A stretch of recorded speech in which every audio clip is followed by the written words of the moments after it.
Dende la Sociedad Cultural Gijonesa e la Asociación Grana, na acordanza de Yolanda Huergo, de la que formo parte, bueno, pues queremos davos les gracias a todas as persoas que estáis aquí nesta mesa redonda al rodio del libro de David Guardado, Nunca vencida, una historia de la idea de Asturias.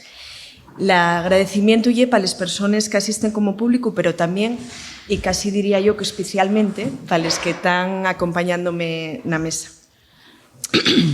Pero primero prestaríanos explicar por qué esta mesa redonda. El libro Nunca vencida editase este pasado mes de mayo coincidiendo con la Semana de les Lletres Asturianes y también con el periodo preelectoral, llegó muy a punto, y a partir de ese momento van a hacerse dos presentaciones, bueno, pues desde mi punto de vista muy simbólicas. La primera de ellas aquí en Xixón, na casa natal de Xovellanos, y un 25 de mayo. Podríamos decir que lle una presentación épica. Nella participen, a más del autor, pues el periodista Cristóbal Ruitiña y la historiadora que más prologa el libro, Pilar Sánchez Vicente. La segunda, traslladase a Ubieu, fue ahí bastante poco, y va de la mano del expresidente de Asturias, Pedro de Silva, y del catedrático de Historia Medieval, Javier Fernández Conde. Así que bueno, la épica sigue un poco en torno al libro. Pela nuestra parte, parecíanos que facer outra presentación en Xixón pues que non tenía mucho sentido, pero que después de esta presentación, de esta expectación también que está creando el libro, que ya hay récord de ventas, bueno, pues que venía bien facer una reflexión, que ya a lo mellor esa segunda parte que tiene las presentaciones, que pues xenerase entre las personas que ya lo veíamos y también entre las que non, que seguramente hai xente aquí, ¿no? Entonces, voy a presentaros a las personas que van a hacer esa reflexión, yo creo que muy interesante. Tenemos con nos a Margarita Fernández Mier, que é catedrática de Historia Medieval na Universidade de Ubieu, a máis da académica correspondiente de la Academia de la Lengua Asturiana. Y especialmente simbólico, para mí tenerla aquí, porque a máis de dedicarse a la etapa histórica onde arranca esta narrativa, tiene dedicado a gran parte del seu traballo académico a los estudios arqueológicos sobre el poblamiento rural y la formación de los paisajes agrarios en Asturias. Esto é nunha mesa redonda onde vamos falar de como les élites interpreten los fechos históricos para la generación de discursos. Padme especialmente gratificante tener aquí a una muller interesada poles formes de vida de los homes y les mulleres que non escribieron esas crónicas que lleguen hasta nós. De outro lado, está José Luis Carmona, profesor de Historia Moderna y Contemporánea de la Universidad Nacional de Educación a Distancia, UNED. Con él cubrimos otra parte importante del relato histórico, pero llega más y un espectador de primer línea de la transición asturiana y la visión rupturista que propuso primero Concello Bable y después partidos como el CNA o la UNA, de los que formo parte. De todo ello vamos a hablar. Y para rematar, acompáñanos David Guardado, filólogo de formación, recién nombrado académico de número de la Academia de la Lengua Asturiana y culpable, de alguna manera, de que güey temos aquí. Bueno, es muy complicado resumir 1600 años de historia en 521 páginas, como hizo David, porque aunque nos parezca un tocho, está muy condensado. Pero casi más complicado y reflexionar sobre ello en una mesa consciente que tiene tanto que decir y prometiendo a los espectadores que estáis aquí llenando esta sala, pues que vais a tener un tiempín también para participar, si os parece, al final, para hacer de alguna intervención. Por lo tanto, voy a pedir a que las intervenciones no se alarguen más, si es posible, de 5 minutinos, más o menos. Y ahora sí, vamos allá. Si pensamos nos elementos que nos son representativos como asturianos, como asturianes, amén del cachopo y esas cosas de las que se fala últimamente, si tuviéramos que poner todos los símbolos asturianos en una camiseta de esas que se venden para los turistas, seguramente coincidiríamos en cuestiones como Cuadonga, como la Santina, como la bandera, como Pelayo, o más de recién la Revolución del 34 o les lluches mineres. Todos ellos parecen falar de ese pueblo indómito, guerrero, que vive entre la mar y el condal cantábrico.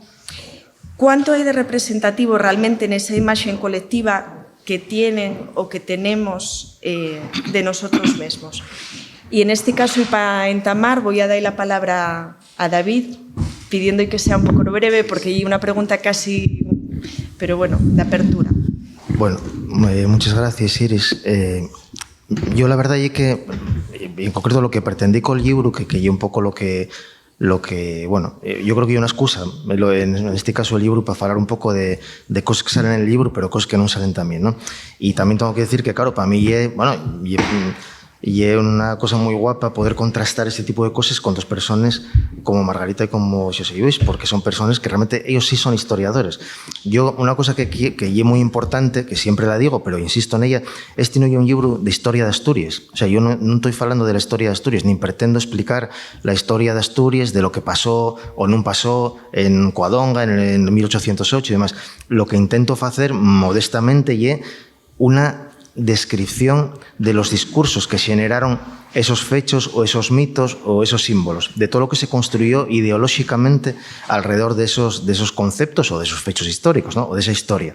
Entonces, bueno, sí es verdad que a mí lo que me parece es que en Asturias hay, y hablábamos ahora antes de entrar, principalmente hay un libro que en realidad el centro alrededor del que pivota ya alrededor del siglo XIX, que y en el que se construyen los discursos realmente, los discursos nacionales, los discursos de identidad, y esos discursos beben de unas tradiciones, lógicamente, de la Edad Moderna y de la Edad Media, y articulen de una determinada manera lo que lle la idea o las ideas de Asturias. Que eso es otra cosa también pero importante. El libro lle una historia de la idea de Asturias, pero en realidad lle de las ideas de Asturias, porque una de las cosas que pretendía yo, que no sé si lo conseguí cuando lo escribí, lle explicar que muchas de las cosas que pensamos que siempre tuvieron ahí, o que siempre fueron lugares comunes, o que formen parte de la historia de Asturias, son cosas que aparecen en un determinado momento por unas condiciones personales, ideológicas, materiales, contextuales, que son las que condicionen que aparezca ese discurso y que después se difunda a través de, bueno, principalmente de las élites o de las clases dominantes o como lo queramos llamar, ¿no? Entonces, ¿qué es lo que define Asturias? Yo creo que todo eso un poco que tú comentabas, y lo guapo de ir viendo a lo largo de la historia los discursos, muchas veces antagónicos, muchas veces que compiten entre ellos, y ver cómo se combinan y cómo muchas veces los mismos símbolos valen para justificar ideológicamente o para tener discursos que son contrapuestos y que defienden cosas muy distintas, ¿no? Entonces, bueno, igual no te contesté la pregunta, pero como introducción parece que puede valer. Perfectamente. Margarita. Bueno, pues esta pregunta hacía yo... Buenas tardes a todos. Hacía yo a unos alumnos míos el año pasado, que hasta qué punto, porque a mí, bueno, hay que tener en cuenta que yo sí soy historiadora, además dedicada al mundo medieval y más concretamente a este periodo que siempre se fala de la época oscura, que es la Alta Edad Media. Pero en absoluto soy especialista en las crónicas, ni en absoluto soy especialista en Pelayo, que creo que no existió. Vamos a tomar un poco fuerte. Porque esto es una cosa que siempre os digo a los mis alumnos, por lo menos no como nos lo cuentan las crónicas. Si existió un Pelayo, desde luego no es el que aparece en las crónicas. Entonces yo tengo una visión bastante retorcida desde este punto de vista porque yo formo parte de una línea historiográfica que tú mencionas en el libro, que entama con Barbero y Vigil, que lleva una visión muy, muy crítica de todo este tradicionalismo que desgraciadamente todavía pervive en la universidad de una manera bastante fuerte, pero no en toda la universidad. Una de las cosas que llama mucho la atención en el caso de Asturias es que no somos capaces de ir más para allá de este discurso. Estamos ahí, no somos capaces de superarlo, mientras que en una buena parte del resto de la península ibérica y sobre todo en el resto de Europa, las estudios que se están haciendo sobre este periodo son muy, muy distintas y ya les tienen muy, muy superadas. Entonces, bueno, yo tengo una visión un poco complicada desde este punto de vista porque veo lo que está pasando aquí, veo que no somos capaces de superar y estamos siempre discutiendo sobre lo mismo y no somos capaces de hacer nosotros preguntas que son las que probablemente sean más relevantes para entender qué es lo que pasa en ese periodo en Asturias. Pero volviendo a eso, yo entregaba a los mis alumnos con qué se sentían ellos representados. Y una de las cosas que descubrí es que la gente de tercero o cuarto ya non tienen como referente el mundo de Covadonga ni el mundo de Pelayo, e ellos siéntense máis identificados con outras cuestiones relacionadas con Asturias, probablemente col paisaxe, con la comida, con la gastronomía, pero sí que é verdad que pouco a pouco vamos consiguiendo que por lo menos la mocedad no se siente identificada con estos mitos en los que se fundamenta todo esto que nos expliques también tú en el libro. Desde mi punto de vista, yo, y es verdad que, claro, en clase lo que intento siempre es desaniciar este concepto, tener una visión muy, muy crítica y, sobre todo, poniendo un poco el acento en lo que tú planteabas cuando me hiciste la presentación. Lo que nos cuentan las crónicas y lo que nos cuenta todo este discurso es la visión, el discurso que fan las élites. El discurso que fan las élites desde el siglo X. Y esto no nos permite entrugarnos ni llegar a ver lo que en realidad hay detrás desde el punto de vista de la mayor parte de esa población, que la que no sabemos absolutamente nada y que la escondemos desde el punto de vista histórico. Entonces yo creo que sí que van cambiando las cosas. Evidentemente yo no tengo como referente desde el punto de vista, sé lo que significa Pelayo, sé lo que significa Covadonga, pero yo ya no identifico precisamente a Asturias con ese tipo de cuestiones. Identifícolo con otros problemas, también porque tengo una investigación muy, muy centrada en el mundo rural y creo que hay muchas cosas que identifiquen a Asturias, y además había que entrugarse cómo ve la gente del mundo rural de les Sales de Asturias estos mitos que en realidad formen parte muchas veces de la élite bien pensante y que muchas veces no se sienten identificados en absoluto con ello. No sé si te contesté.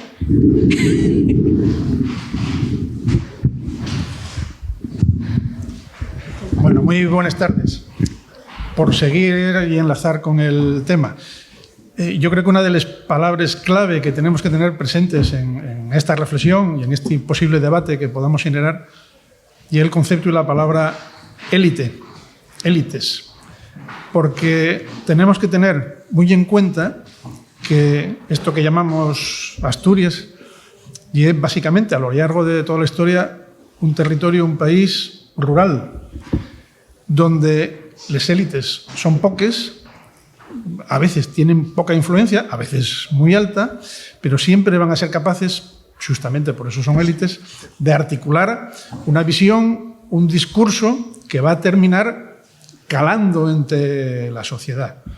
Hay un momento, una época muy importante, como decía David en la introducción, que ya el siglo XIX. El siglo XIX, en toda Europa, hay un momento en que pues, los distintos estados, desarrollando toda la ideología y toda la política que trae consigo la democracia burguesa y liberal, necesiten crear el mito de la nación, el mito de la creación, el mito de los orígenes. Y España, y un caso muy evidente, y las élites del siglo XIX, que normalmente son políticamente conservadores, van a encontrar en los momentos de nacimiento del reino de Asturias, Covadonga, Pelayo, como continuidad de la unificación cristiana y territorial que supone el reino de los visigodos, el origen de esta España, y por lo tanto comienza ese discurso de plantear que con Pelayo y Covadonga, Pelayo seguramente, insisto también, o ratifico, no existió, igual que nos decía ya Julio Somoza en su momento, pero bueno, en fin, y un mito, precisamente por eso, una leyenda. A partir de ahí comienza a articularse un pensamiento de patria, no, de madre de la madre patria. Asturias sería, a lo largo de todo el XIX, prácticamente para las élites, patria de la madre patria. En tanto que la sociedad en general, y una sociedad campesina, no urbanizada, muy yoñe de cualquier articulación de pensamiento un poco más profundo, ¿no? Dicho eso, el siglo, o sea, con la unificación de Aragón, vamos, con eso que llamamos unificación de Aragón y Castilla con los reyes católicos y después con la dinastía de los Habsburgo, la península ibérica, no solo la península ibérica, eso que llamamos la monarquía católica, la monarquía hispánica, porque incluso en la historiografía a veces cuesta referirse a España, porque no es verdad que eso sea España, no existe, sí existe como algo geográfico, ¿no? articúlase como una monarquía de agregación de territorios peninsulares, y no solo peninsulares, también europeos, cada uno de esos territorios manteniendo pues, instituciones, derecho consuetudinario, moneda, lingua y tradiciones diferentes, todos bajo el paraguas de la misma monarquía. Y una monarquía que llamamos, por lo tanto, llamamos la monarquía de agregación de territorios. Y una monarquía que también se dice, cuando utilizamos palabrotes técnicamente, polisinodial. Y una monarquía que se rige no solo por el poder del monarca, sino por una serie de instituciones, de consellos, que amparan al monarca, que además se centren en temas concretos. Indias, Castilla, Aragón, Flandes, Italia. Esta es la característica que describe la monarquía de los Habsburgo, que podíamos definir en cierta manera, de una forma un tanto anacrónica, ya lo sé, como una monarquía de tinte federalista, para entendernos. Hay un anacronismo, ciertamente, pero todos los territorios tienen su personalidad, tienen sus leyes, sus cortes, en fin, lo que decía en antes, ¿no?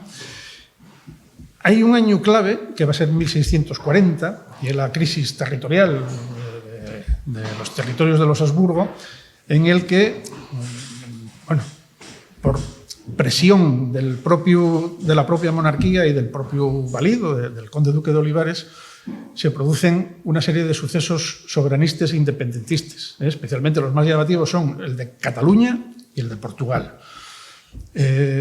Bueno, eso está marcando ahí un inicio, un rasgo de determinadas cosas, ¿no? Cuando fine la monarquía de los Habsburgo, insisto, para entendernos anacrónicamente podemos definirla como federalista, y es sustituida por una nueva dinastía, como todos sabemos, la dinastía de los Borbones, de origen francés, con un monarca francés, Felipe d'Anjou, Felipe V, que va a romper con ese planteamiento. Vamos a tener a lo largo de todo el siglo XVIII una monarquía ya española, porque ya solo son los territorios de la península ibérica más les Indies, siguiendo las pautas del centralismo borbónico francés, absolutismo, centralismo y progresiva desaparición de todas esas diferencias territoriales de las que falaban antes. Los más llamativos son las leyes que enseguida entran en vigor una vez que termina la guerra de sucesión, que hay una guerra española, pero hay una guerra europea también, ¿no? Eso es importante porque nos va a cambiar el modelo. Ese modelo absolutista, centralista francés que va a calar en todas las élites y que poco a poco va, ya sé que los 5 minutos van marcados, va a llevarnos a un siglo XIX en el que va a haber novedades, porque quien pierde esa guerra de sucesión, quien pierde ese cambio, el bando austracista, el bando del archiduque Carlos de Habsburgo, quien defendería una posición más volcada con lo anterior, va a conocer en el siglo XIX, y con esto cumplo mi deber, luego ya llegaremos, dos vías de desarrollo. Una, el carlismo, en lo conceptual del territorio, y otra, el republicanismo federal. Y ahí lo dejo. Hai que echarte un pouco bronca, pero non tanto. Bueno, la idea era un poquitín, en el repaso que estamos facendo de la idea de Asturias, facelo cronolóxicamente, aprovechando que tenemos aquí a Marga e a José Luis. Entonces, lo que quería era retomar un poquitín esto que ya adelantabes un pouco, Marga, porque sí que é verdad que hai un mito dentro de todos los que comentamos, que é el mito de la Reconquista, que a mí sigue llamándome mucho la atención, ¿no? Y que es verdad que aunque la mocedad, como tú bien comentabas, ya no se siente tan identificada con él, yo voy a poner arriba la mesa dos datos, ¿no? Que es campañas electorales que se inauguren todavía en la Basílica de Covadonga, o, por ejemplo, debate electoral de la TPA el otro día, que yo fui de los 4 que los tragué enteros, y una candidata de un partido político cerrando su intervención inicial con aquello de Asturias es España y lo demás tierra conquistada, una frase que yo ya creía absolutamente superada y hasta de modé, ¿no? Que nos suena hasta un poco de modé. Entonces, bueno, aunque tú comentes, Marga, que non es una especialista en las crónicas asturianas y que pienses aparte esto de Pelayo, bueno, pues sobre este ámbito, entonces, ¿qué preguntas son las más relevantes para entender este periodo que no tienen que ver necesariamente con esas crónicas? Y ahí también, si te parece, después de tu intervención, podemos darle el paso a David para que comente un poquitín también. Bueno, una cosa ya que no sea especialista en las crónicas y otra cosa que no os tengan en cuenta. Porque la cantidad de literatura que hay escrita sobre las crónicas, si la leíste toda, imposible, ya te digo yo que no. Hay que estar pensando qué son las crónicas. Las crónicas son unos escritos, tienen distintas versiones. La albeldense, luego hay la crónica de Alfonso III, que tiene dos versiones distintas, y dentro de la albeldense está introducida otra crónica que es la profética. No voy a entrar en cada una de ellas, pero entre ellas lo que cuenten es el final del mundo, el reino visigodo, y luego todo lo que es el desarrollo político del reino de Asturias. La historia que nosotros conocemos, toda la que conocéis vosotros, de Pelayo, Covadonga, Pelayo cruzando el río y encontrando a los astures que se deben a reunir en concello y los convence para que inicien la reconquista, todo eso sale precisamente de cómo lo cuenten las crónicas. ¿Cuál es el problema que tienen las crónicas? Las crónicas es que en este caso entra muy bien en el discurso que Hila ha guardado en el libro, porque es un discurso que se genera en el siglo X. Las crónicas hay que entender que no nos están contando y no nos valen para decirnos lo que está pasando en el siglo VIII. Están falándonos del siglo VIII y están falándonos de época visigoda, pero no nos están falando en absoluto de lo que pasó en el siglo VIII. Lo que están haciendo es contarnos cómo ellos quieren ser en el siglo X, quién quieren ser, y lo que están justificando la política de Alfonso III, que es el contexto en el que se escriben las crónicas. Por lo tanto, generen un discurso que hay que tener en cuenta que triunfó. Otra cosa, lo que está claro es que triunfó el discurso porque seguimos todavía hablando hoy del discurso que se genera en las crónicas asturianas. Una de las cosas más interesantes, tan estudiadas hasta la saciedad por Sánchez Albornoz, probablemente fue era la persona que mejor conocía las crónicas, también es verdad que de una manera totalmente, absolutamente acrítica, porque lo que entendía era las versiones son distintas, están falándonos de cosas distintas, están planteadas desde distintas perspectivas ya en el siglo X, y lo que falle un encaje de bolillos para ir hilando un discurso que es el que yo nos cuenta en el Reino de Asturias, que es la principal obra de Sánchez Albornoz. Y eso es lo que generalmente conocemos y estudiamos, porque hay un discurso fácil de entender. Y es muy fácil de entender que Pelayo es el primer rey, pensando en que puede ser una monarquía en ese momento, y luego viene una sucesión de reyes que son los que inician el concepto de la reconquista. Que además es lo que él defiende y de la que todavía falamos mucho. ¿Cuál es el problema? Pues lo que os digo, en este caso las crónicas están contando lo que ellos quieren ser en el siglo X, cómo se ven desde el punto de vista de una entidad política que tiene un pasado muy, muy complicado, al que es muy difícil llegar precisamente porque las crónicas no nos están diciendo lo que pasó, sino lo que quieren ser en ese momento. Y es muy interesante, por ejemplo, ver cómo hay personajes que están muy bien, tratados de una manera muy relevante en las crónicas, mientras que otros pasen desapercibidos. Por ejemplo, la figura de Alfonso I. Alfonso I falase de él como un gran constructor de iglesias. De la época de Alfonso I no hay ninguna iglesia. Falase como un gran conquistador, porque conquista todo el Duero, que en ese momento en absoluto se domina ese territorio, pero hay una figura clave para relacionar la figura de Alfonso III con la figura del duque de Cantabria. Entonces vemos cómo se va hilando todo un discurso de qué es lo que quieren ser en ese momento. Por lo tanto, para entender lo que pasa en el siglo VIII, en absoluto podemos utilizar las crónicas asturianas. Entonces, yo lo primero que tenemos que tener en cuenta, que tenemos que ser muy críticos en ese sentido. Además, las crónicas solo falen de la monarquía. No hay ni siquiera aparece una élite o una aristocracia, algo que no aparecen en las crónicas en ningún momento. Solamente hay una referencia a una revuelta de esclavos de la que se fala hasta la saciedad, sin entender qué significa precisamente ese concepto en ese momento, sea en el siglo X o sea aplicado al siglo VIII. ¿Esto dónde nos lleva? Que el resto de la sociedad no aparece mencionada en ningún momento en las crónicas asturianas. Y lo único que tenemos es un discurso que se genera desde un punto de vista de una monarquía que se quiere asentar en el siglo X de lo que quiso ser. Y además, ¿qué quiso ser? Pues el concepto del neogoticismo, del que fala Guardado a lo largo de todo el libro abundantemente, que son los herederos del reino godo, cuando en realidad lo que nace al norte de la cordillera cantábrica en ese momento y una entidad política radicalmente distinta que no se puede considerar heredera del reino godo. De ahí viene la idea de la reconquista. Si somos herederos de los godos, tenemos derecho a reconquistar estos territorios que perdimos de la mano del Islam. La historiografía de los últimos años, esta que intentamos, los que nos dedicamos a la investigación, intentar romper con esa idea, lo que quiere asentar precisamente, primero, que el reino visigodo no tenía el dominio total de la península, que era una estructura política que malapenas muchas veces llegaba a controlar territorios como puede pasar, por ejemplo, con el norte. Y que además no hay una reconstrucción de esa entidad política, sino que lo que nace en el norte ya algo radicalmente distinto que hay que entender y conceptualizar de una manera muy distinta. Y es verdad que esto es mucho más difícil de entender que el discurso tan claro de que Pelayo era un godo que huye al norte y convence a los astures de que inicien la reconquista. Porque la realidad es mucho más compleja de cómo se le cuenta de una manera genial. ¿Cuáles son los entrugues? Pues una de las cosas es que no sabemos ni siquiera de qué vivían los reyes asturianos. No tenemos prácticamente ni idea, desde el punto de vista económico, cuál era la estructura económica que ellos permite, por ejemplo, construir todas las iglesias de la monarquía asturiana.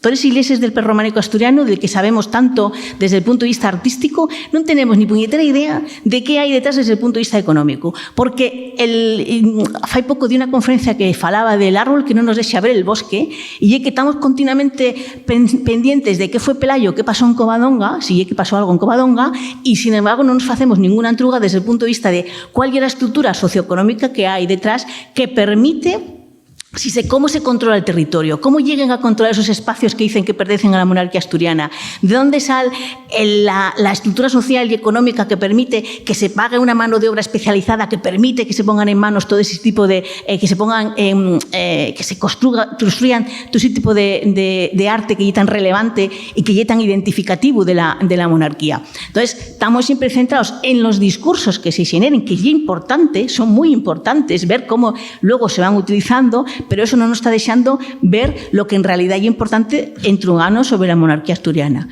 que es ver dónde vive la gente, de qué vive la gente y cómo esa entidad política que se expresa a través de las crónicas es capaz de controlar esos territorios en beneficio propio, creando una estructura que luego va a ser desde el punto que va a ser lo que podemos llamar una estructura de carácter feudal, una monarquía alto medieval.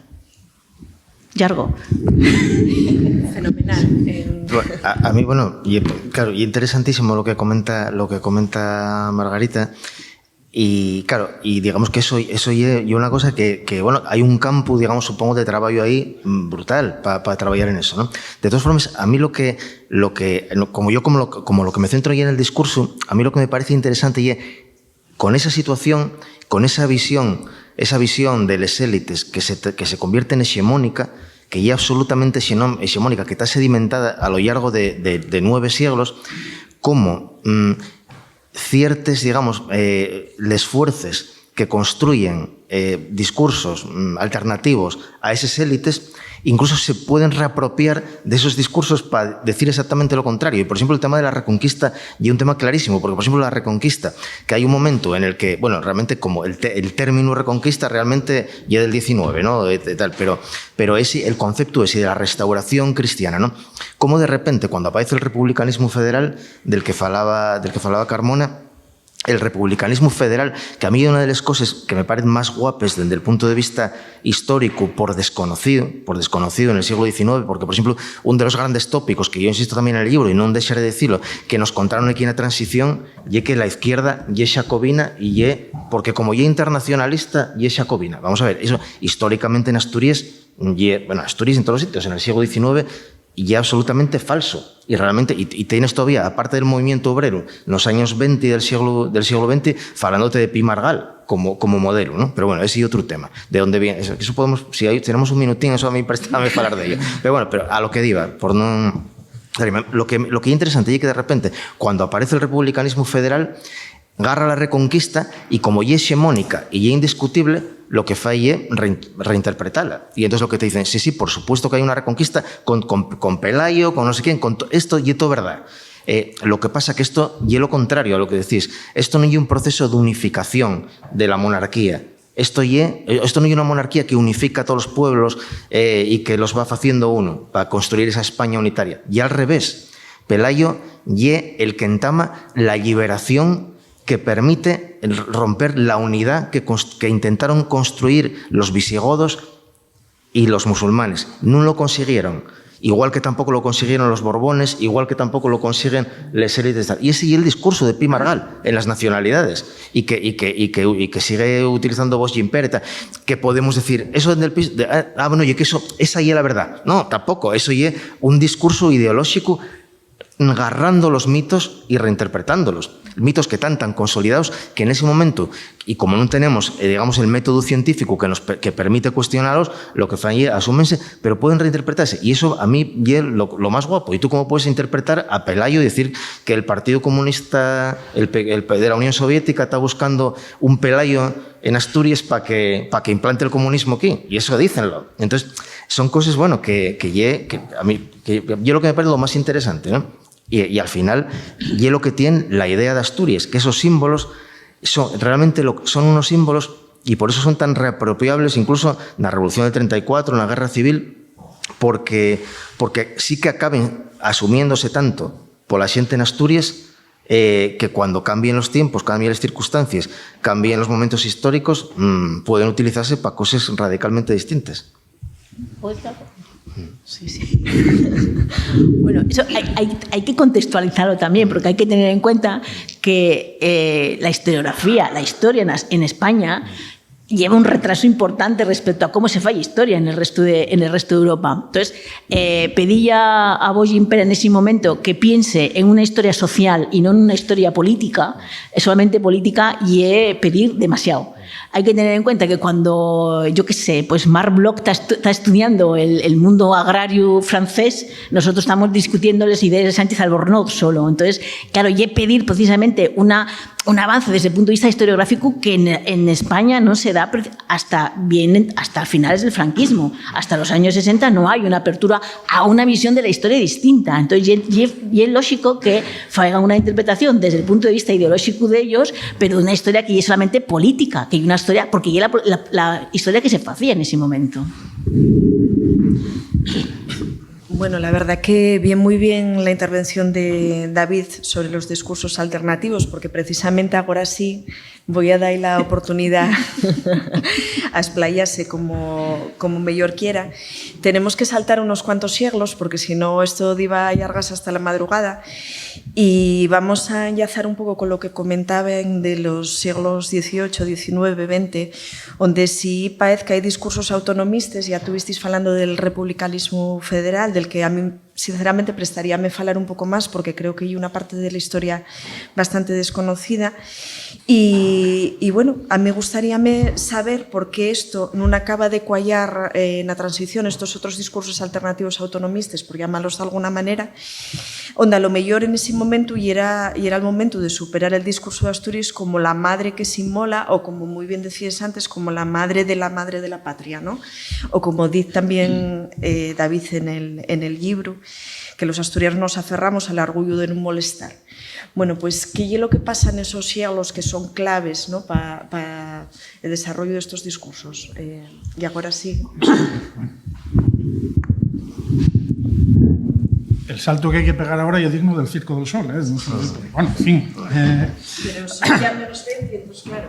Bueno, una idea que quiero que quede también clara, volviendo a lo que decía antes, pero nada, en 30, 40, 50 segundos. En ese periodo de final de la Edad Media, el desarrollo de la Edad Moderna, antes no mencioné para nada Asturias. ¿Dónde estaba Asturias? Esa monarquía de los Habsburgo, eso que estábamos comentando, ¿no? Bueno, forma parte de la Corona de Castilla, pero el único territorio autónomo de la Corona de Castilla. David en el libro comenta en algún momento cómo Asturias es tan subsidiaria que no tiene representación en las Cortes castellanas. no tienen representación en las Cortes Castellanes porque hay un territorio autónomo, porque tienen la Xunta General, que es donde se dilucida todo lo que tiene que ver con el territorio. Y eso va a llegar así hasta el siglo XIX. Bien, entonces, idea que quiero que quede cerrada, porque eso quiere decir que a lo largo de todo ese tiempo esto es un territorio identificable. Y si es identificable, ya que tiene identidad. Siglo XIX. Decía antes del austracismo, salen en el XIX salen dos corrientes, una muy reaccionaria, que es el carlismo, otra más progresista, que es el republicanismo federal. El republicanismo federal bueno, pues va a ser una corriente que va a tener una cierta fuerza, un cierto push, pues, en una España que es básicamente unitarista.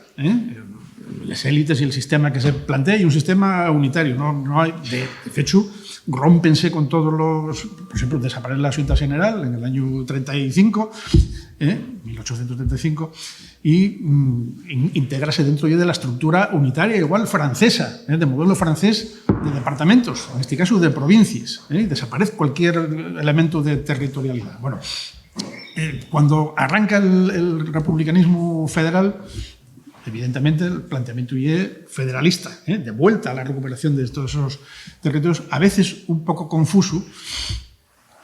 Tengo aquí un dato, un poco de atrás, voy a sacar un libro. Voy a llevaros... No, 5 líneas. Cómo, después de la Revolución Gloriosa de 1868, el republicanismo federal empieza a plantear una posibilidad de renovación constitucional de la Constitución de 1869, la Constitución progresista en ese momento. Y en el pacto, bueno, plantea una Constitución federal con las siguientes federaciones, para que veamos de qué manera puede ser confuso el movimiento. El pacto de Tortosa, integradora de los antiguos reinos de la Corona de Aragón, de los reinos meridionales de la Corona de Castilla en el Pacto de Córdoba, Andalucía, Extremadura y Murcia, de las Castillas y León en el Pacto de Valladolid, de Galicia y Asturias en el Pacto de La Coruña, de las provincias vascongadas y Navarra en el Pacto de Éibar. Ese es el proyecto federal con el que arranca el movimiento federalista en un momento determinado. Lo que pasa es que, bueno, tampoco se puede llevar adelante porque se precipiten acontecimientos. Ya estamos en la época del sexenio revolucionario, estamos en una época en que hay una monarquía nueva que fracasa, no vamos a entrar en las razones del fracaso, y que nos lleva de cabeza a un sistema republicano inducido, porque el rey renuncia en el Parlamento y de repente pues aquel Parlamento tiene que hacer algo con... lleva 2 años buscando rey, pues como para ponerse otra vez a ponerse a la sierra. Y nace la Primera República. Primera República que va a durar 11 meses, más un periodo autoritario con Serrano, con el general Serrano. El segundo de los presidentes de gobierno de esa Primera República y Francisco Pi Margall, el adalid del republicanismo federal.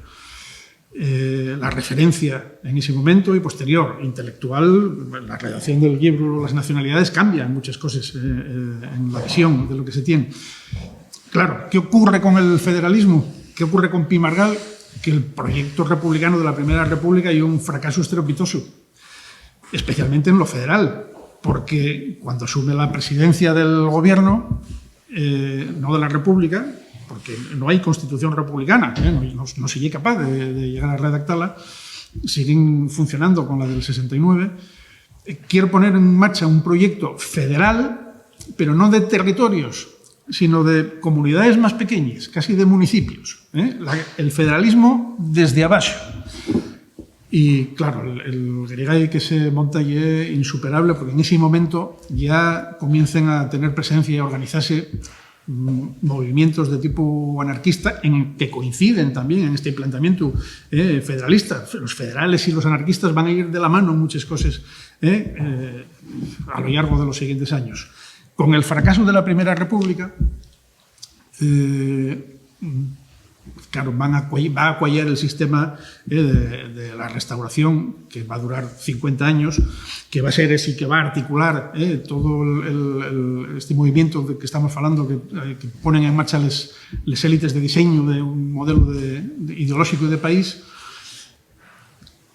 y el federalismo se convierte en una alternativa, en una idea muy vinculada a la Primera República, muy vinculada al fracaso de la Primera República y, por lo tanto, que genera mucha recea en muchos sectores. Va a ser un movimiento con cierta presencia, pero pequeño, va a ser ilegal durante los primeros años de la restauración y luego, cuando pueda tener un poco más de push, va a tenerlo, pero es un movimiento pequeño, no es especialmente significativo. Luego va a enlazar con otros movimientos republicanos, cuando nazca el Partido Radical, cuando el propio anarquismo desarrolle también ideológicamente el tema del federalismo, bueno, va a ser capaz de desarrollar una ideología y un pensamiento, pero siempre y minoritario, siempre y subsidiario, pero va a tener presencia.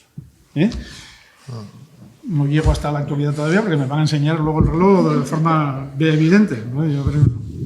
Vale, pues paramos ahí en el 19, principios del 20. David, ¿quieres añadir alguna sí, cosa más?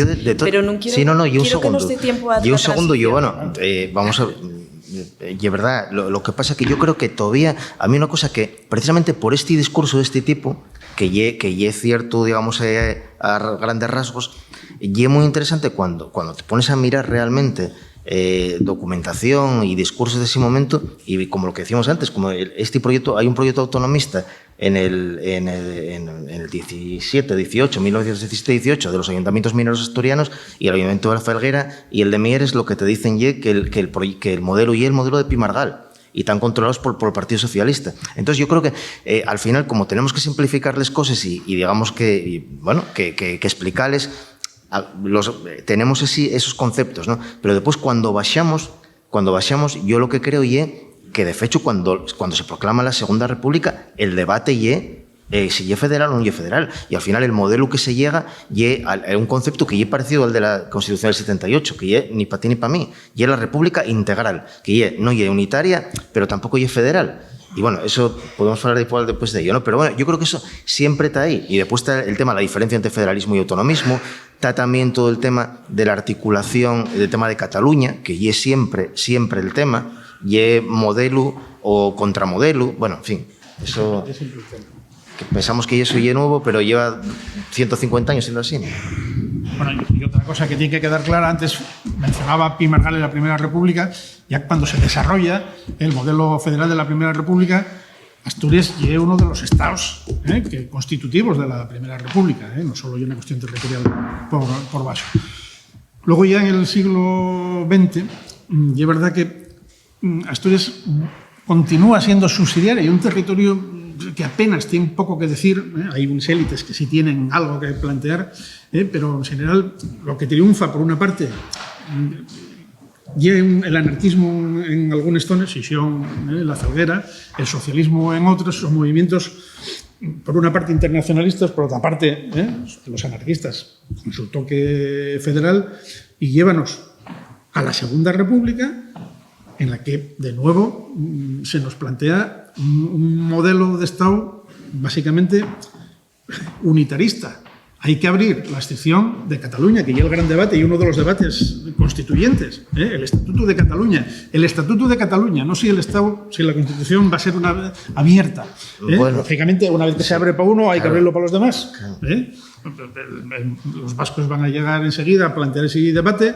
Galicia, una vez que ya está entamada la guerra, aquí ya hay un pequeño debate. Sí, claro, pero yo creo que sí, eso es una cosa, y bueno, y no queremos estar ahora en un diálogo y tal, pero yo creo que una de las cosas absolutamente desconocidas es que cuando se aprueba el Estatuto de Catalán, la Diputación Asturiana en el año 1931 ya monta una comisión para hacer un Estatuto asturiano, y por ejemplo el Partido Socialista, que en ese momento está muy influido por todo el discurso 98ista, regeneracionista de Méndez Pidal y demás, en ese momento el Partido Socialista lo que dice, bueno, tiene que haber autonomías, pero solo en los sitios en los que realmente haya una demanda y condiciones históricas y tal.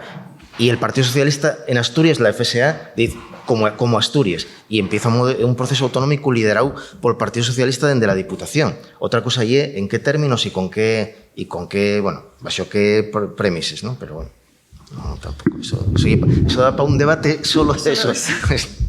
Por eso tengo que ir un poco rápido, aunque en este caso no un salto siglos, sino décadas nada más. O sea que, oye, ¿qué pasa en la transición? Yo de algunas veces reflexiono porque, David, en las presentaciones de este libro siempre comentes que en realidad todos estos datos que tienes aquí y que tienes mucha paciencia de ir recopilando como quien va haciendo un puzzle, pero que en realidad están a la mano, ¿no? Ahora mismo vivimos en una situación en que la información está a la mano del que lo sabe buscar también, pero bueno, ya es accesible. ¿Puede ser que toda esta información en el momento de la transición no se conozca, o sea, no haya muchas cosas que todavía no salen a la luz y que por eso no se rescaten determinados discursos? Yo lo creo, y aquí tengo acá ya dos historiadores, o sea, que dígolo también con prudencia, pero yo, vamos, estoy absolutamente... si hay una cosa en el libro que puede ser un poco distinta, un poco, o una tesis que puede ir un poco contracorriente, yo creo que es precisamente esa. Yo lo que digo es que na transición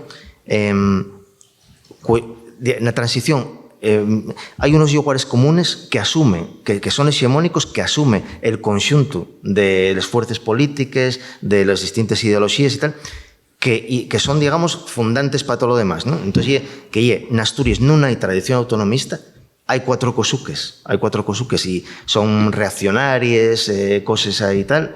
Non hai tradición autonomista e, por exemplo, hai xente que está traballando especificamente estos temas e seguro que ya traballasteis tamén e seguro que saldrán muchas máis cosas, porque yo estoy convencido que hai mucho máis, pero yo creo que eso ese é un lugar común, non tenemos tradición, e dos, la izquierda como ya internacionalista, o sea, oponse internacionalismo al autonomismo, ¿no?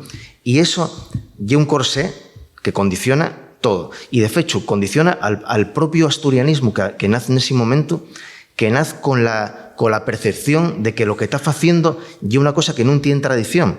En ese sentido, es un movimiento radical y rupturista porque supuestamente está inventando una cosa.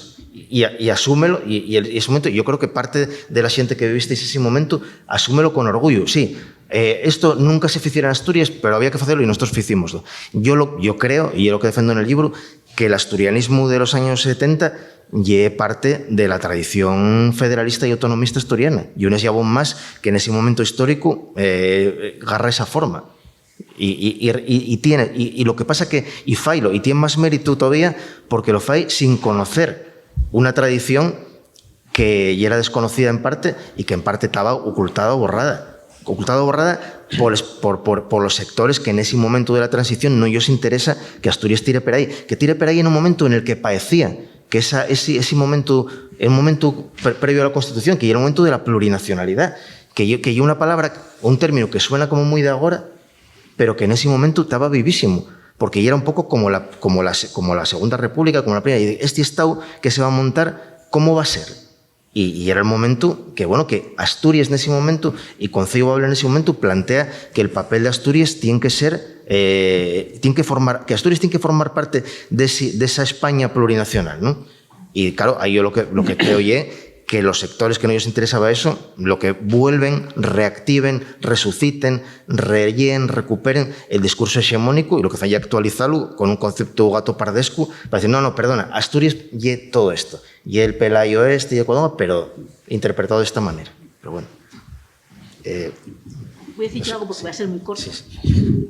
Porque como no soy especialista en esta época, pero sí es verdad que yo creo que el fecho más importante es el internacionalismo que tienen los partidos políticos de izquierdas, porque lo que ven como un problema es precisamente los nacionalismos, porque rompen con ese discurso internacional de incorporarnos a todos los movimientos, tanto el Partido Socialista como el Partido Comunista. Y eso, falando con xente que fueron teóricos en época de la transición del Partido Comunista, lo que se ve es que el nacionalismo y un problema, o el regionalismo, el localismo y un problema frente a esa visión del internacionalismo y de traspasarles fronteras y conseguir una clase obrera que sea unitaria y haciendo reivindicaciones. Yo creo que sí, uno de los básicos... Por supuesto, sí, no, por supuestísimo, pero yo lo que creo es que ese discurso que, por supuesto, vamos a ver, yo no digo que eso no exista, todo lo contrario, y es lo que lo condiciona todo, o sea, eso y el marco, yo lo que digo es que ese discurso en ese momento es parte de una educación y de un discurso hegemónico que ya es regeneracionista, 98,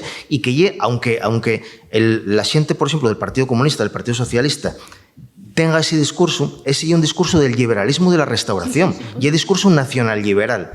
Y eso es un discurso desarrollado en las 3 primeras décadas del siglo, que cuando llega a la República, a través de la institución libre de enseñanza, que ya una institución que se monta en el momento de la restauración de los que se potencia, digamos, por los gobiernos liberales, el Centro de Estudios Históricos de Menéndez Pidal, todos esos intelectuales republicanos son los que influyen, el Fío de Clarín, ese es un discurso nacional liberal que digamos que penetra dentro de lo que es el movimiento obrero, y que al final la crítica digamos el universalismo o el internacionalismo opónse a un supuesto aldeanismo, localismo y tal, pero al fin lo que acaba construyendo es un discurso que lo que se vende como universalismo y es también nacionalismo liberal español. ¿Yo cómo lo veo? Bueno. A mí una de las cosas que más me llama la atención del 2018, por ejemplo, que además llegues al 2018, fueron los congresos que se hicieron hace 3 o 4 años con un gobierno del PSOE, en el que hicieron ese congreso sobre el 718, la batalla de Covadonga, el mundo medieval, y los discursos seguían siendo los mismos. Una de las cosas que más me entrugaban desde fuera, y era cómo puede ser posible que un gobierno socialista siga sosteniendo ese tipo de discursos que son totalmente españolistas, liberales, y que tienen una tradición y que no son capaces a romper con ellos. Además, 3 congresos que ahondaban los 3 en lo mismo y en el mismo planteamiento desde el punto de vista historiográfico y histórico. Que lle un discurso que al final lo que te dice que Asturias, la misión, al final que lle lo mismo, lle Menéndez Pidal, Sánchez Albornoz, tal, la misión de Asturias y la misión histórica de Asturias lle esta. Y bueno, yo seré internacionalista, y digo yo que como soy internacionalista y soy socialista y eso tal, ¿quién te lo va a contar? Pero lo que me estás contando, evidentemente, lle una visión, bueno, eso, nacionalista. Tú puedes llamarla internacionalista, pero hay una visión evidentemente nacionalista, que tiene nacionalista españolista, evidentemente, o española, o como lo queramos llamar, que tiene, y no lo digo ni siquiera como una cosa negativa, digo, y una descripción pura, y una descripción que tiene una xénesis, que tiene una genealogía histórica, ideológica, que tiene unos creadores y que tiene una literatura y unos textos que vienen de donde vienen, que es principalmente del Centro de Estudios Históricos, que son los que modernicen el discurso que era el discurso nacional católico. Ellos quiten parte del tema religioso y convierten en un discurso nacional liberal, pero que lleva básicamente lo mismo, que lleva el turnismo de la restauración, el de los conservadores y el de los liberales. Bueno, ya te digo. Diva, quítate ya la palabra. Sí. Creo que quiero comentar una cosa sobre esto. Algo más por moverlo en el tiempo, ¿no? Finales de los años 60. Única oposición, pequeña en el interior, algo más fuerte en el exterior, pero bueno, más publicitaria, al franquismo y el Partido Comunista de España. El Partido Comunista de España desarrolla desde el punto de vista territorial una ideología, una idea que recolle de la Segunda República, no oye que la recolla, en la que todavía está enganchado en la Segunda República, y un poco también de origen soviético. La teoría de las nacionalidades y las regiones, es decir, la de diferencialidad de territorios dentro de España, que después, cuando llegue el momento de la muerte del dictador y haya que plantear otro tipo de Estado, va a poner encima de la mesa. Diferencialidad, esto no va a ser igual para todos. El Partido Socialista va enseguida, y además otros partidos de izquierda van a sumarse a eso. La derecha está en otro ámbito, evidentemente. Pero una vez más tenemos la excepción. Una excepción inesperable y además, bueno, que dio buenos resultados. Hay un socialismo asturiano, que tiene siglas, porque tú lo mencionas, Democracia Socialista Asturiana, DSA, que plantea una opción autonomista con todos los elementos diferenciadores, incluso hasta el más difícil, que es el lingüístico, asumiéndolo perfectamente, ¿no? Esta opción, en poco tiempo, bueno, va a terminar integrándose en el Partido Socialista Popular de Tierno Galván, constituyendo el PSPA y poniendo encima de la mesa cosas tan interesantes, porque hoy nos parecen de lo más normales, pero hay que hablar de aquella época. como un proyecto de Estatuto de Autonomía de Asturias. Y es algo absolutamente inusual, y está puesto encima de la mesa. Lógicamente, y es casi un esqueleto, ¿no? Pero está puesto encima de la mesa. Ese tema está planteado desde el punto de vista de los programas políticos. Cuando dicen en un momento determinado, ¿por qué autonomía de Asturias? Autonomía cultural, y dicen varias cosas. La enseñanza y el fomento de la lengua de la región, y tan pronto concurren condiciones de reimplantación, la cooficialidad de la misma. Estas son las primeras elecciones. Cuando el Partido Comunista, que el partido se supone que hegemónico en la izquierda en ese momento, entrevista con Santiago Carrillo en este momento, dice, y eso plantea una línea de interpretación de todo el partido, de toda la fuerza, ¿no? Y pregunten, no sé si está usted al tanto de un fuerte movimiento regionalista. Dice, creo que Asturias es una región muy precisa, muy específica, sin ningún género de dudas. No sé si habrá oído también hablar de un movimiento a favor del bable. Dice, sí, yo creo que si se trata de una recuperación cultural puede tener un valor, pero yo no creo que los asturianos dentro de 40 años hablen todos en bable en lugar de castellano. No lo creo, porque el bable en realidad no es una lengua, es un dialecto. Recuerdo que cuando yo vivía en Asturias, bla, bla, bla, bla, ese tipo de cosas. Eso, guaya, y sin embargo, ya vemos que hay líneas distintas que, por ser justo, en los movimientos de la izquierda más revolucionaria que se decía, aparece un segundo estatuto de autonomía, que es el Movimiento Comunista de Asturias, anteproyecto de Estatuto de la Región Autónoma de Asturias.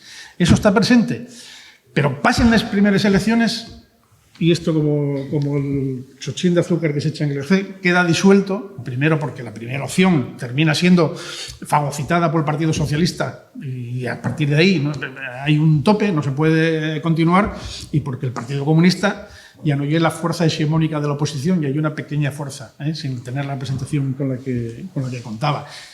Y en ese estamos todavía. Pero mira, Carmelo, tú estás hablando de Carrillo y de Democracia Socialista Asturiana y tal, o del PC y tal, pero yo quiero introducir un elemento que es el tema generacional. Carrillo, decía esto, Carrillo y una persona que vivió en los años 30. En el PSOE tenía esa gente, como después Pedro de Silva y tal, que defienden el tema que tú dices, que son del PSP, que son de la DSA, y tienes a Rafael Fernández. Rafael Fernández, cuando aterriza en Asturias, claro que Rafael Fernández y una persona que vive también en la República. Rafael Fernández lo primero que te dice es que él lo que diga Menéndez Pidal.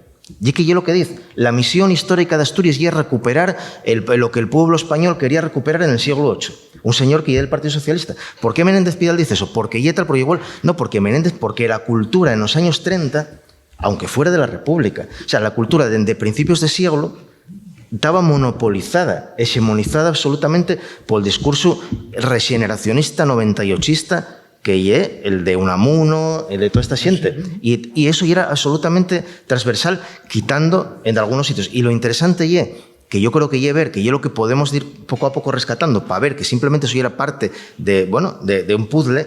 Hay otras cosas, por ejemplo eso, cuando te pones a mirar gente como estos los federalistas, que también estaban dentro de ese discurso, pero bueno, salía un poco de eso. El movimiento federalista rural, de campesino, el federalismo, estos por ejemplo de Castropol, que te falan ya de que Asturias es un país atlántico y tal. O sea, realmente tienes un montón de cosas que yo creo que son guapes por lo menos de conocer. Y yo eso, lo de Carrillo, lo de Rafael Fernández, y que lo que no nos damos cuenta, y yo insisto, parece que estoy sesionando con Pidal, cuando en el fondo yo una persona que me parece que yo tengo admiración intelectual por Pidal, porque para mí la persona más importante de la cultura española del siglo XX, pero que todo sale de Pidal. O sea, Pidal consigue con su trabajo, con un trabajo espectacular, consigue que en el Socialista, el periódico del Partido Socialista, en el año 31, falen porque Pidal, el CID, lo que dice Pidal, tal, esto y tal.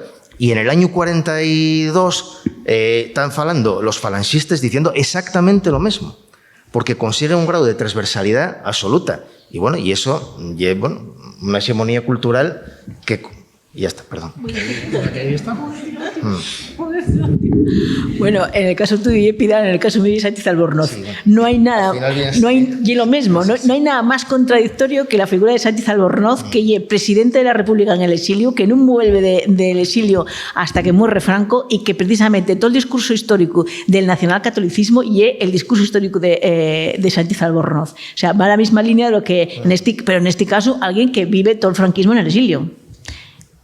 Sí, porque Pidal en agosto del 39 ya estaba en Madrid. Que siempre se dice Pidal, que estaba fuera, ¿no? Pidal en el 30 estaba, bueno, en fin. Y Sánchez Albornoz no volvió hasta el 78.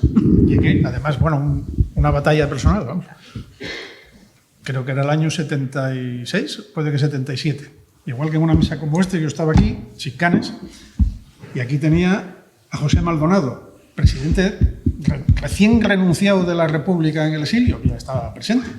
Bueno, los dos, uno muy mozo y el otro muy mayor, hacíamos una visión de las Asturias que teníamos en ese momento. Y al terminar, recuerdo que me vino a felicitar, no por lo que yo dijera, que seguramente serían bobadas y barbaridades, sino la expresión fue: si Pelayo os oyera, estaría orgulloso de vosotros.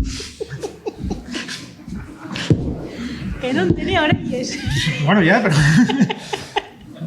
Bueno, claro, uno con 16 años no es capaz de manejar eso bien, pero luego con el tiempo dices, pero este hombre que tenía en la cabeza. Bueno, pero es que Teodomiro Menéndez, cuando fala con Camín en México en el exilio, cuando todavía sigue la guerra, pero ya acabó en Asturias, pero sigue la guerra, dice, bueno, Ana, aquí igual que los echamos, ahora Asturias está llena de italianos, de alemanes, de moros y tal, pero igual que los echamos en el siglo VIII, vamos a volver a echarlos ahora y tal.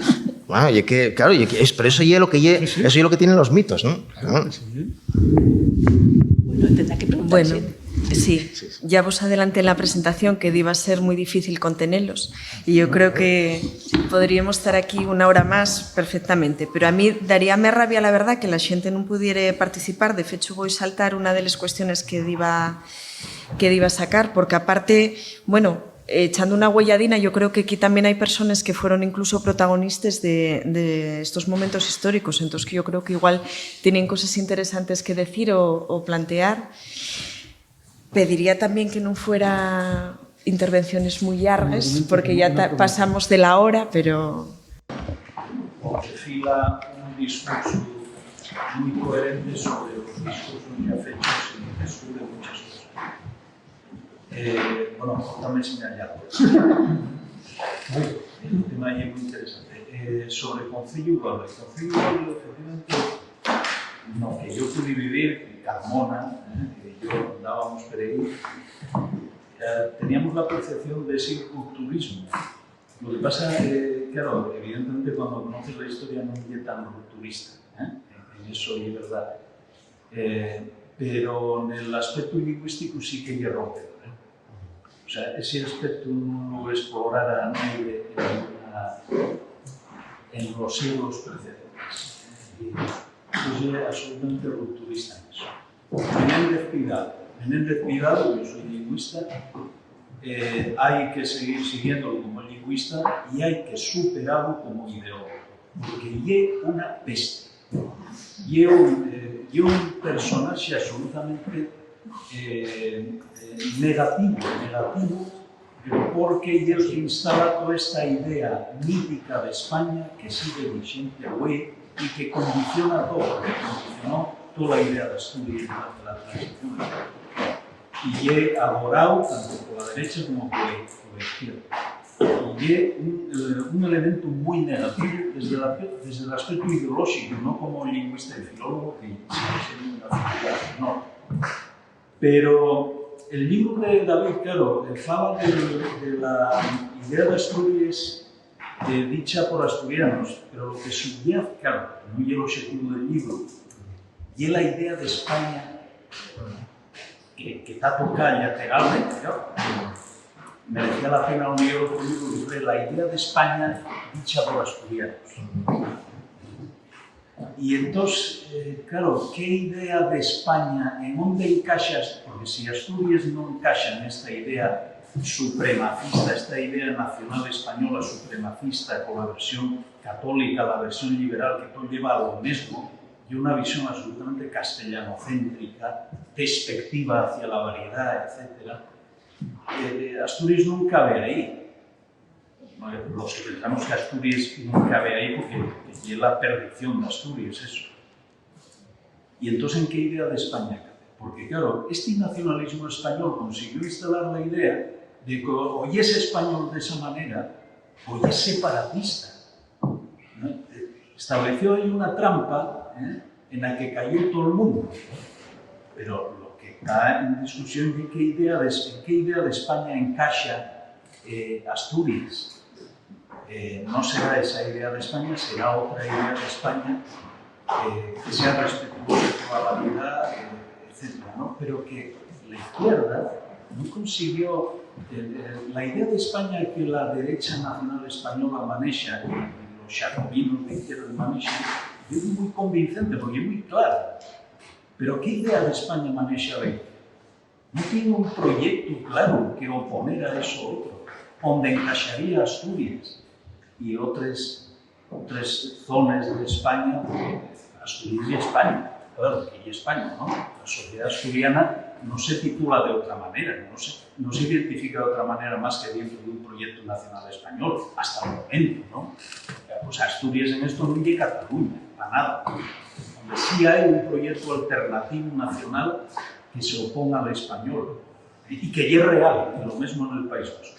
Yo estoy convencido de que solo hay 3 naciones en España, que son la nación española, la vasca y la catalana. Los asturianos estamos dentro del proyecto nacional español. Pero no en ese, en otro. Otro que hay que construir y que hay que defender de manera convincente. Muy bien. ¿Quieres comentar algo? Sí, por eso yo decía, estos proyectos que arranquen en la primera transición y mueren enseguida, y solo nos quedamos con ese planteamiento, mueren enseguida, o se convierten en muy minoritarios, ¿no?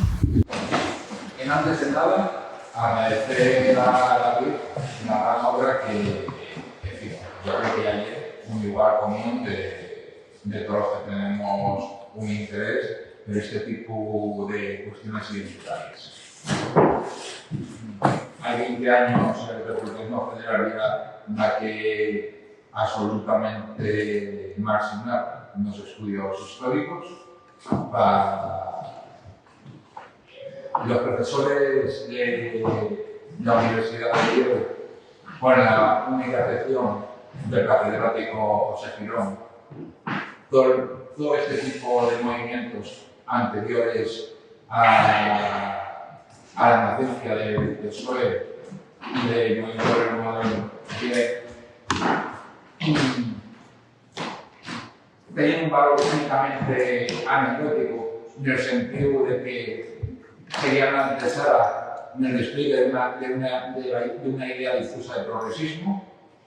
En el momento en que esos dos estudiantes empezamos a investigar, descubrimos que no solamente existía un republicanismo popular muy potente hasta el principio del siglo XX, sino que además la mayor parte de ese republicanismo llega a celebrar y tenía una visión de Asturias que en muchos aspectos no coincidía con la idea de Asturias y del Estado que en muchos otros periodos pues, es hegemónica en izquierda asturiana y en izquierda española. En cierta manera, yo creo que este libro lleva hasta las últimas consecuencias a nivel de desarrollo político o histórico, lo que les líneas de senador cosas bastante oyentes, y parece que puede ser una piedra más en el camino a la hora de desembarcar una visión crítica sobre de dónde venimos y dónde estamos. Y relacionado con uno de los temas que se abordó en esta mesa, que es de las inminentes contradicciones de la izquierda española al rodeo de la idea territorial y de cómo eso determina los márgenes de maniobra para una idea de Asturias más autónoma o menos autónoma. Yo personalmente soy de idea, desde que Morreo Pimarra, la izquierda española ha un ideólogo o un modelo claro de Estado. Siempre estuvo dando bandazos en cierta manera. Y es muy simplista lo que te dije, y es muy simplista, pero realmente, cuando se llega a la transición, los grandes partidos de la izquierda española podían haber tirado de Anselmo Carretero, que desde el exilio en México desplegó una gran teorización sobre la idea de Castilla y la idea de Cataluña y la idea hispánica. Pero Anselmo Carretero fue su propio partido político y el PSOE terminó marginal. En cambio, ¿Qué es lo que rescatan, como decía el profesor José Luis Carmona? Pues la idea de nacionalidades y regiones de la Galusca, como comunidades de primera y además comunidades de segunda, que además venía bendecida desde un nacionalismo periférico muy concreto, y es el nacionalismo gallego, porque esa idea está muy desenbordada en ser centralista de Castelao en los años 40. Y esa idea se va transmitiendo y reproduciendo. No hay mucho. El compañero Arnán, que en los años 90 fue responsable de movimientos sociales de Tierra Unida en Asturias, comentaba que cuando él acudía a aquellos encuentros a nivel estatal y de la Comunidad Federal que estaban centrados sobre el modelo territorial, y él y otras personas planteaban que con independencia de que los niveles de conciencia nacional o identitaria fuesen extremados en cada territorio, todas las comunidades que conforman el Estado tienen que tener los mismos derechos y los mismos deberes, en el sentido de un federalismo igualitario y una plurinacionalidad plena, a la hora de que ponían en la zancadilla, o sea, a poner para una rueda, se juntaban tanto los nostálgicos de una idea muy centralista de España y del Estado, como la gente de Iniciativa per Cataluña. Y defensores de un federalismo precisamente asimétrico. No se podía hablar entre ellos, pero a la hora de poner para una rueda entre ellos un federalismo igualitario, sí que fácil una convergencia. Bueno, eso sería un tema que también daría para sí, bueno, outra yo mesa. por dar solo una cosa, di que fales de Castelao y yo ya sé que puede ser un poco polémico, pero di que Castelao en el fondo y muy Menéndez Pidaliano. En el fondo, porque al final y eso, porque lo que construye Menéndez Pidal y la idea de, bueno, a los gallegos, catalanes y a los vascos hay que tragarlos, porque esto ya es inevitable, pero a los demás nada. Eso lleva Menéndez Pidal y de alguna manera parte del nacionalismo gallego que parte de Castelao asume ese discurso bueno, a través del tema de Galeus, pero bueno, eso ya, como dice el otro, para tomar de que luego, si acaso, otro día. Bueno, pues como decía Marga en antes, a lo mejor lle pedir demasiado hay unas décadas que la visión de la historia sea diferente a lo que lle era. Y como decía David, igual que una cuestión generacional. Bueno, pues si lle asina, a ver si en el futuro podemos ir viendo unas visiones diferentes de Asturias y de la idea de Asturias a partir de aquí y de otros muchos libros que también tenemos para mirar, para revisar y para reflexionar, que fue lo que intentamos hacer en esta mesa. Muchas gracias a los tres y gracias a todos y todas.